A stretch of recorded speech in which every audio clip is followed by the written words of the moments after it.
democracy. What we were doing was imposing martial law and trying very hard to stay alive. That was really the central focus of the mission. When I first got to Al-Qaim and went up to the sergeant's berthing to meet the other sergeants in my company, they told me, don't pay any attention to the mission that you get told you have when you go through these op orders. Your mission is to bring your group home alive, period, whatever that takes. So yeah, I came home feeling like something was really wrong, but not really certain of exactly what that was or why things had gone as badly as they did in Al-Qaim. And I got involved with Iraq Veterans Against the War. And that experience, being with Iraq Veterans Against the War, it provided me with contact with other veterans. And it seemed like everybody had a piece of the puzzle, right? Everybody, through their experiences in Iraq, had seen something or done something or read something a little different, and we all started sharing that information. And gradually you start to get a sense of what exactly was going on, why we might have been experiencing the things we all collectively experienced, which was this sense that what we were doing over there was not accomplishing the strategic mission, which was trying to bring democracy to Iraq. So having said that, I am with Iraq Veterans Against the War, if you couldn't tell. You're going to get a particular perspective here. I know there are some other veterans in the room tonight. If you talk to 15 different veterans, you're going to get 15 different perspectives on the war of Iraq, right? So I'm talking to you with my particular agenda, something to bear in mind as I start relaying facts and my story.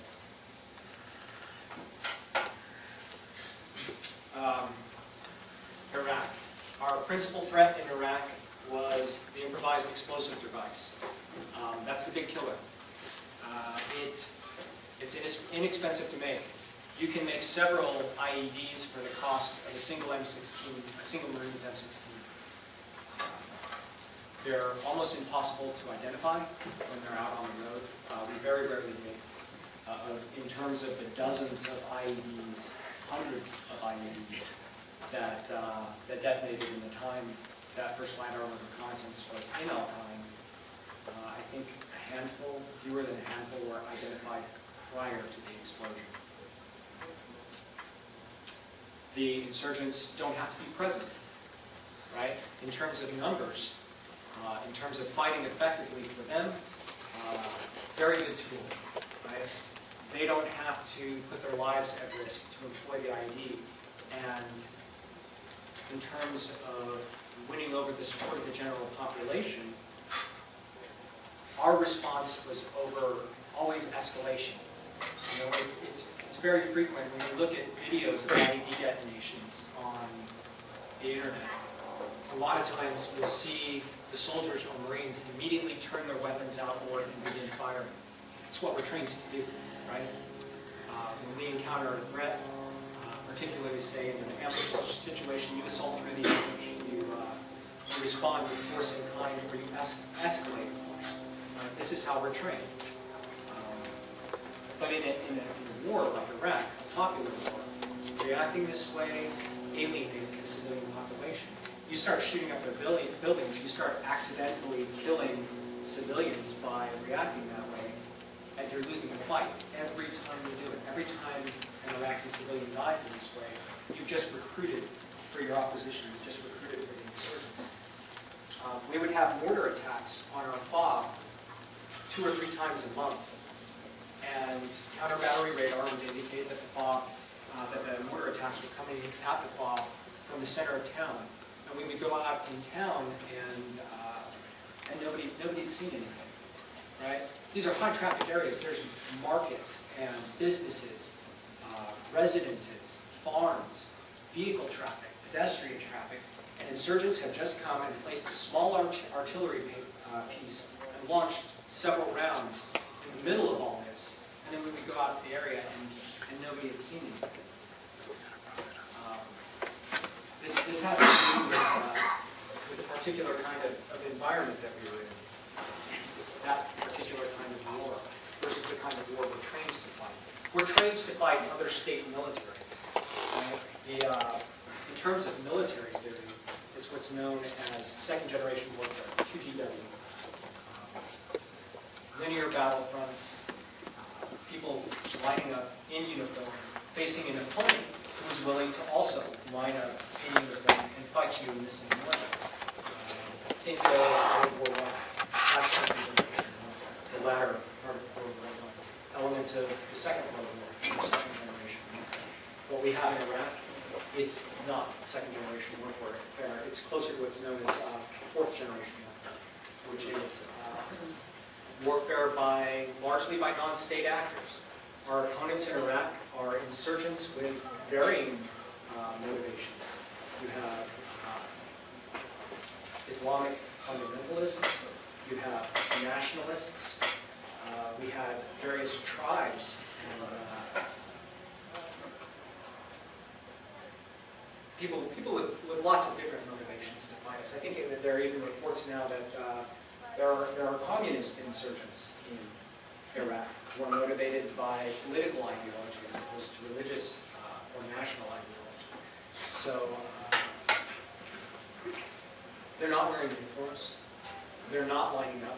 We don't have linear battlefronts. The battlefront is 360 degrees. You're constantly surrounded. You're in it 24/7. And the war is no longer being fought in a physical manner, in the strictest sense of the word.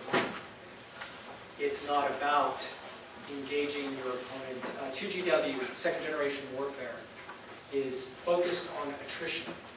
The idea is to kill as many of your opponent or destroy as much of his equipment as possible in an effort to gradually affect his will to fight. In fourth generation warfare, and what we have in Iraq, they're just going straight for your will to fight. Now they do this with methods that affect enemy personnel, but that's not the reason they're doing it. They're not doing it with the hope that they're eventually going to kill enough of you that you can't fight anymore. They're doing it specifically to affect your state of mind, right? To affect your will to fight. And they're very good at it. They're very effective. What we did over there, Cordon Knox. Cordon Knock is a situation where we would get some intel, immediate intelligence, where someone had observed something, or say after an IED explosion. Our response to an IED explosion was usually to go out and start apprehending people in the immediate vicinity with the hope that we would actually catch the trigger man. Now, after we'd been there for a few months and they knew what our response was going to be, do you think any trigger man, anybody with any sense, was going to be in what they knew was the immediate vicinity of the explosion so that they could get apprehended by us? Of course not. But we kept doing things the same way. We never adapted to our environment.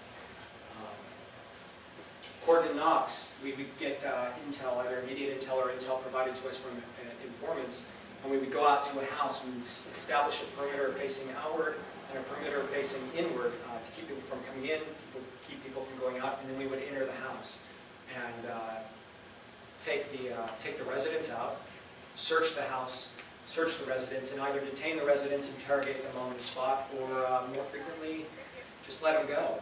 But imagine it's your house. Imagine that there's a foreign occupying country in your nation, and from time to time they force their way into your house, carry you and your family out at gunpoint. And think about how this affects the mindset of the local population, right? This is recruiting, again, for the insurgency. We were making the insurgents' job easy.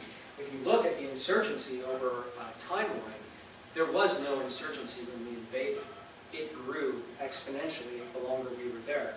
And that's directly related to the way we treated the population and directly related to the number of Iraqi civilians that we killed. Vehicle checkpoints.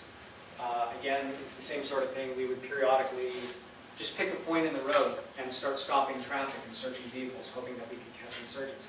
And this goes back to second generation warfare. Second generation warfare is based on killing people and destroying their resources.